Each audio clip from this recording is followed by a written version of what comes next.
আসসালামু আলাইকুম, সকলকে স্বাগতম অজব আপডেট বিডির আজকের পর্বে ৭৮ পদে বন অধিদপ্তরে একটি নিয়োগ বিজ্ঞপ্তি প্রকাশ পেয়েছে। ডেডলাইন ৩০ মে ২০২৪। www.bforest.gov.bd এই ওয়েবসাইটে প্রবেশ করে পুরো বিজ্ঞপ্তিটি দেখে নিতে পারেন। পদের নাম ফরেস্টার, পদের সংখ্যা ৭৮টি, বেতন স্কেল ৯,৭০০ থেকে ২৩,৪৯০, গ্রেড ১৫।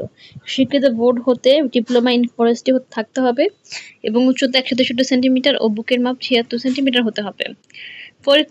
ফরিদপুর, গোপালগঞ্জ, শরীয়তপুর, খাগড়াছড়ি, রাঙ্গামাটি, খুলনা, নড়াইল, বরিশাল, ঝালকাঠি, পিরোজপুর এবং পটুয়াখালী জেলার প্রার্থীদের আবেদন করার দরকার নেই। এছাড়া সকল জেলার প্রার্থীরা আবেদন করতে পারবেন। তবে এতিম এবং শারীরিক প্রতিবন্ধকতার ক্ষেত্রে সকল জেলার প্রার্থীরা আবেদন করতে পারবেন এবং বয়স সর্বনিম্ন ১৮ বছর এবং সর্বোচ্চ ৩০ বছর হতে পারবে। তবে শারীরিক প্রতিবন্ধী এবং মুক্তিযোদ্ধাদের পুত্র এবং কন্যার ক্ষেত্রে ৩২ বছর পর্যন্ত গ্রহণযোগ্য। এখানে আরো কিছু শর্তাবলী দেওয়া আছে। আপনারা আবেদন করার পূর্বে পুরো নিয়োগ বিজ্ঞপ্তিটি ভালো করে পড়ে নেবেন।